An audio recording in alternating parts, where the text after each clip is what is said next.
me dit souvent que j'ai l'air bizarre. C'est sûrement parce que je suis autiste. Je ne suis pas fou, je ne suis pas malade.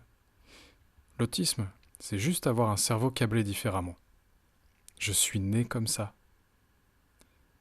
Ce que je dis là, c'est intime et confidentiel. Je vous fais confiance et je vous remercie pour votre ouverture d'esprit. Comme je disais plus tôt, je suis né comme ça. Je suis différent. D'ailleurs, je pense que je l'ai toujours un peu su.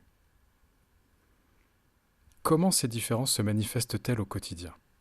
Je vais prendre 3 exemples. Premier exemple, savoir s'organiser. J'ai tendance à avoir mon propre sens de l'organisation et des priorités. Je fais parfois les choses dans le désordre pour éviter de les oublier. C'est pour ça que j'ai souvent de quoi prendre des notes, pour pouvoir me relire plus tard, pour limiter les oublis. Et puis, je suis très visuel, alors les écrits m'aident souvent plus que les paroles dites. Les paroles, ça s'évapore. Alors qu'une note, je peux la relire autant de fois que je le souhaite. Parenthèse dans ce premier exemple, certaines compétences sont importantes à avoir. Pour devenir une compétence dont je peux me servir, il faut que ces choses deviennent un rituel.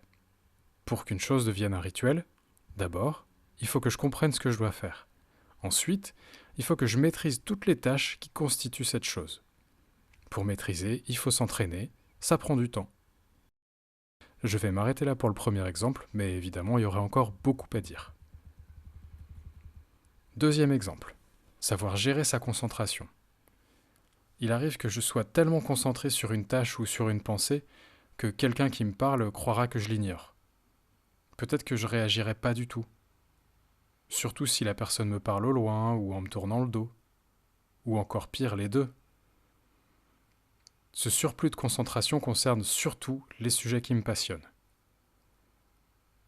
Troisième exemple, savoir vivre en société. Socialement, au mieux, je passe pour un original. Au pire, je passe pour quelqu'un qui refuse de jouer le jeu social. C'est vrai que j'aime pas les médisances, j'ai du mal à considérer qu'un ragot est un sujet de conversation.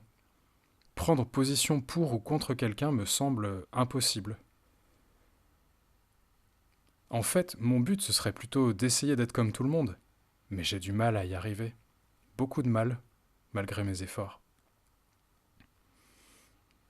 Par contre, pour finir sur une note humoristique, j'ai fini par m'habituer à parler de la pluie et du beau temps.